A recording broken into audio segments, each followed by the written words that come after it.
Hello friends, मी tube Odisha YouTube channel को आपण मानक स्वागत। कथार अच्छी जल ही जीवन, जल बिना आम बंची पारिबानी।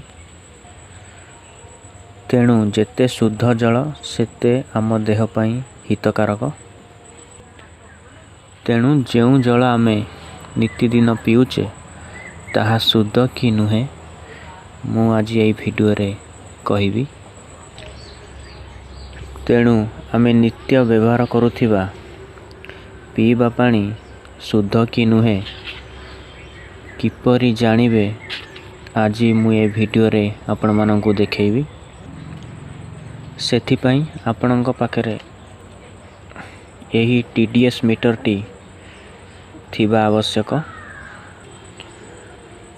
बाजार रे आपणकु 400 रु 500 भितर आपण मानकु यह मिल जिवो। टीडीएस मतलब टोटल डिजॉल्व्ड सॉलिड्स। यही मीटर टी आपण मानकु देखैबो जे जल रे केते परिमाणर सॉलिड्स डिजॉल्व होइके अछि बा मिनरल्स रहिछि। तो आसंतु देखिबा।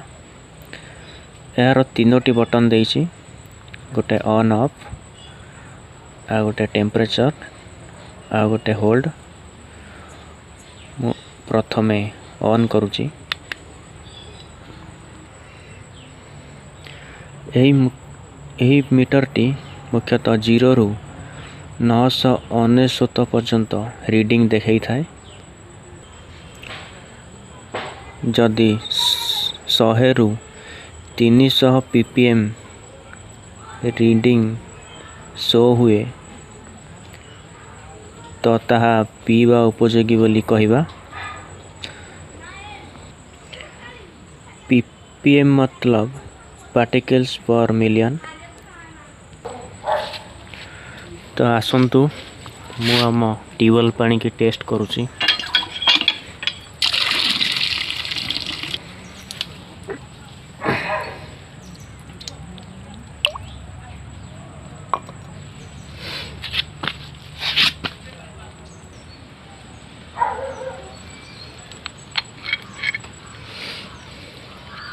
देखंतु यार दीटा निडल देइछि। एटा को मु ऑन कर दूची।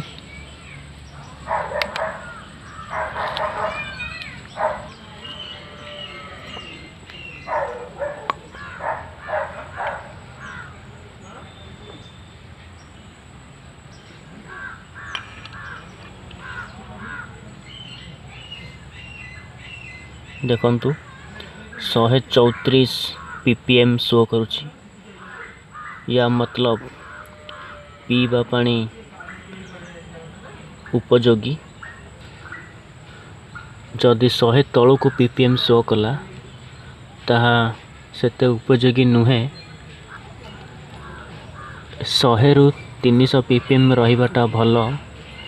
500 जाए रहिले भी पीवा पानी योग्य कुहा जिवो। जदि 100 तल को पीपीएम वैल्यू रुहे ताहले पानीर टेस्ट रुहे। माने 100 तल को रहिले पानीर टेस्ट सेते भल रुहे। खाली टेस्ट रहिले तो हबनी, हमको मिनरल्स बाकी सॉलिड्स भी दरकार, जोटा कि आम देह पई बहुत भल।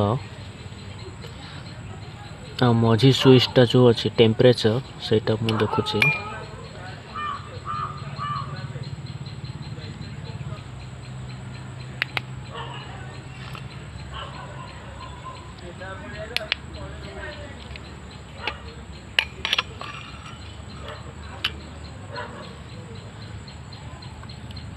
एबे जलर टेम्परेचर 81 फारेनहाइट अच्छी।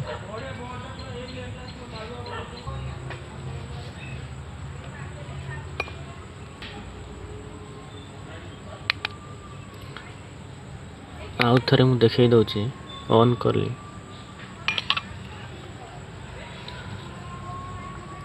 132 पीपीएम वैल्यू